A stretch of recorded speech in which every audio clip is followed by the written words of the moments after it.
आता बघूया टॉप 9 राजकीय बातम्या। गडचिरोलीतील माओवादी संघटनेचं मुख्यमंत्री फडणवीसांना पत्र, आत्मसमर्पणाची दाखवली तयारी, 15 फेब्रुवारीपर्यंत वेळ देण्याची मागणी। माओवादी प्रवक्ता अनंतचं 3 राज्यातल्या मुख्यमंत्र्यांना पत्र। तपोवनातील वृक्षतोड सुनावणी आधी पर्यावरण प्रेमींचा सभागृहात गोंधळ, सुनावणीसाठी मनपा आयुक्त उच्चस्तरीय अधिकारी नसल्यामुळे हा वाद, केवळ उद्यान विभागाचे अधिकारी हरकतींसाठी हजर असल्यामुळे हा गोंधळ।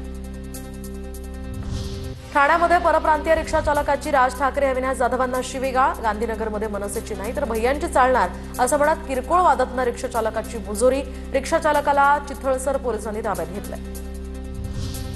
राज ठाकरे आणि अविनाश जाधवांना शिवीगाळ करणाऱ्या परप्रांतीय रिक्षा चालकाला मनसेनं चोप दिलाय। पोलिसांनी रिक्षा चालकाला ताब्यात घेतल्यानंतर मनसेच्या कार्यकर्त्यांनी पोलीस ठाण्यातच त्याला चोपलं।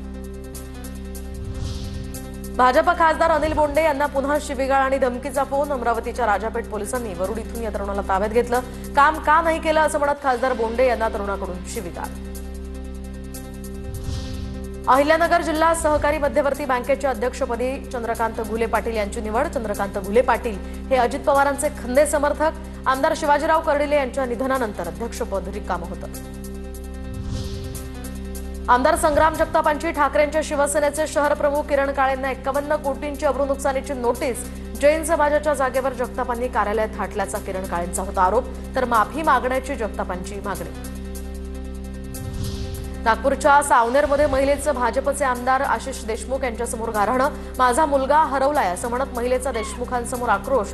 व्हिडिओही व्हायरल, मात्र म्हणणं न ऐकताच आशिष देशमुख निघून गेले। सध्या स्थानिक स्वराज्य संस्थांच्या निवडणुकीच्या पार्श्वभूमीवर धमक्या देणं सुरू आहे, वादग्रस्त विधानं सुरू आहेत। कुठे कुणी काय म्हटलंय, कुणी काय धमक्या दिल्या, पाहूयात टॉप 9 बातम्यांमध्ये। माझ्यावर आरोप होतात पण मी स्वच्छ काम करण्याचा प्रयत्न करतो। आता आरोप करणाऱ्यांनीच मला उपमुख्यमंत्रीपदी निवडलं होतं, आता सोबत नाही म्हणून आरोप करतायत, हे वागणं बरं नव्हे। अंबाजोगाईतनं अजित पवारांचं वक्तव्य।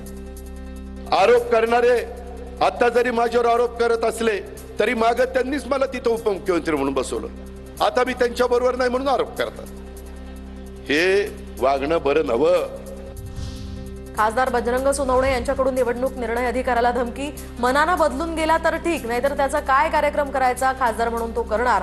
परळी नगर परिषदेसाठी अरविंद लाटकर हे निवडणूक निर्णय अधिकारी, खासदार सोनवणेंकडून त्यांचा लाट्या असाही उल्लेख। जर मनानं बदलून गेला तर ठीक, नाहीतर त्याची काय कार्यक्रम करायचा तो मी खासदार म्हणून सुद्धा करल। लाटकारांना याचं लाटणं बंद केलं पाहिजे, नाहीतर लाटणं घेऊन बाया त्याच्या पाठीमागे येतील। तर दंडेलशाही कुणी करत असेल तर लक्षात ठेवा, अजित पवार बीडचे पालकमंत्री, मुद्द्याची निवडणूक ही गुद्द्यावर नेण्याचा कुणी प्रयत्न करू नका। आमदार विजयसिंग पंडितांचं वक्तव्य, योगेश क्षीरसागर यांच्यावर साधला निशाणा। त्याला कुणाला दाबण्याचा आणि दाब दडप करण्याचा, दंडुकेशाही पद्धतीनं काहीतरी दंडेलशाही पद्धतीनं वागण्याचा कोण जर प्रयत्न करत असेल, ते गोष्ट या लोकांनी लक्षात घेतली पाहिजे की या बीड जिल्ह्याचे पालकमंत्री अजितदादा पवार साहेब आहेत। उमेदवार निवडून द्या, मग निधीचा पूर आणल्याशिवाय राहणार नाही। मंचरमधल्या प्रचार सभेत बोलताना दिलीप वळसे पाटलांचं वक्तव्य, भरघोस मतांनी निवडून द्या, निधीचा पूर आणू असं मतदारांना आश्वासन।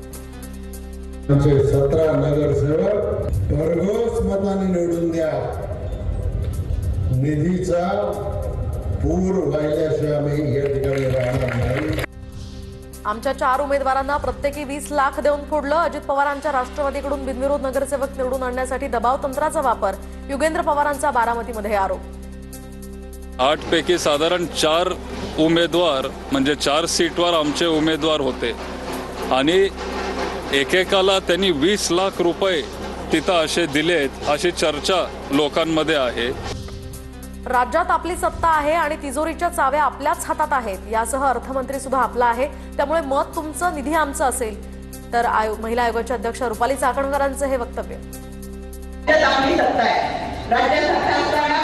राज्याच्या गावगाड्या आर्थिक विकासाला चालना देण्याचं काम हे अर्थमंत्र्यांच्या हातात असतं आणि म्हणून तिजोरीच्या चाव्या ह्या दादांच्या हातात आहेत, मत तुमचं, निधी आमचा।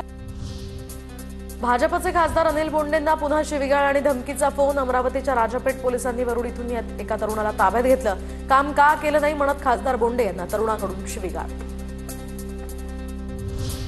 सत्तेत वाटा देऊ पण संघटनेमध्ये अजिबात वाटा देणार नाही. भाजपचे आमदार संभाजीराव पाटील निलंगेकरांचं वक्तव्य. एकही जागा भाजप व्यतिरिक्त कुणालाही देणार नाही, निलंगेकरांचं विधान. काँग्रेसनं अंजनगाव, सुरजी, चिखलदरा, चांदूर बाजार, अचलपूरमध्ये मुस्लिम उमेदवारांना नगराध्यक्षपदाच्या उमेदवाऱ्या दिल्या आहेत. अमरावती जिल्ह्यामध्ये काँग्रेसनं आपला पक्षाचा झेंडा मुस्लिमांकडे दिलाय. भाजप नेत्या नवनीत राणांचं वक्तव्य.